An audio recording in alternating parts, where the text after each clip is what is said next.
Today I feel a migrant worker. FIFA সভাপতি জিয়ানি ইনফান্তিনোকে ঘিরে যখন বিতর্ক তুঙ্গে, ঠিক তখনই তার পাশে দাঁড়ালেন এমন একজন যার সমর্থন হয়তো ইনফান্তিনোর জন্য সবচেয়ে গুরুত্বপূর্ণ, যুক্তরাষ্ট্রের প্রেসিডেন্ট ডোনাল্ড ট্রাম্প। ইনফান্তিনোকে সরানোর কথা যদি ফিফা চিন্তাও করে, সেটিকে ভয়াবহ ভুল হবে বলে মন্তব্য করেছেন ট্রাম্প। আমরা ওয়াইফাই ছাড়াই ধূপধাপ আপলোড করি, কারণ আমাদের কাছে বেশি জিবি আছে। বেশি জিবি জিতবেন মাইজিপি অ্যাপে।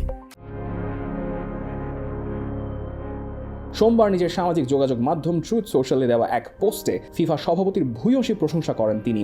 ইনফান্তিনোকে দারুণ আখ্যা দিয়ে ট্রাম্প দাবি করেন তার নেতৃত্বে ইতিহাসের সবচেয়ে সফল বিশ্বকাপ আয়োজন হয়েছে। ট্রাম্পের ভাষায়, ফিফা যদি কোনো কারণে প্রেসিডেন্ট জিয়ানি ইনফান্তিনোকে সরানোর কথা চিন্তাও করে, তাহলে সেটা হবে ভয়াবহ ভুল।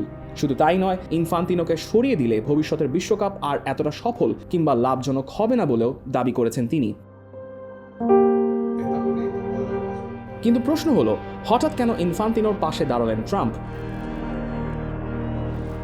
বিশ্বকাপের বাণিজ্যিক স্বত্বের একটা অংশ বেসরকারি বিনিয়োগকারীদের কাছে বিক্রির ব্যর্থ পরিকল্পনা এবং কর্মক্ষেত্রে এক নারীর সঙ্গে কথিত সম্পর্ক, দুই বিষয়ে তীব্র চাপের মুখে রয়েছেন ইনফান্তিনো।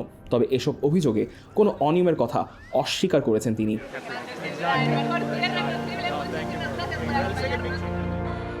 ইনফান্তিনোর পাশে দাঁড়িয়েছে ফিফাও।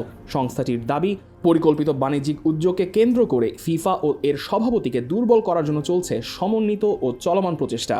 আর এই বিতর্কের মধ্যেই সামনে আসছে আরও গুরুত্বপূর্ণ একটি বিষয়, ফিফা সভাপতির নির্বাচন। আগামী মার্চে পুনর্নির্বাচনের জন্য লড়াইয়ে নামবেন ইনফান্তিনো।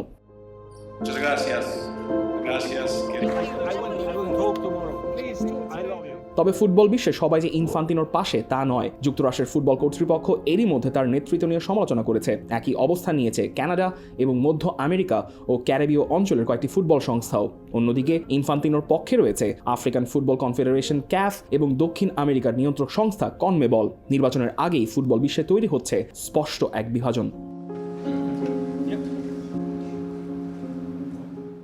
শেষ পর্যন্ত ইনফান্তিনো কি টিকে যাবেন? 2027 সালের মার্চের নির্বাচনেই মিলবে সেই উত্তর। আমরা ওয়াইফাই ছাড়াই ধূপধাপ আপলোড করি, কারণ আমাদের কাছে বেশি জিবি আছে। বেশি জিবি জিতবেন মাইজিপি অ্যাপে।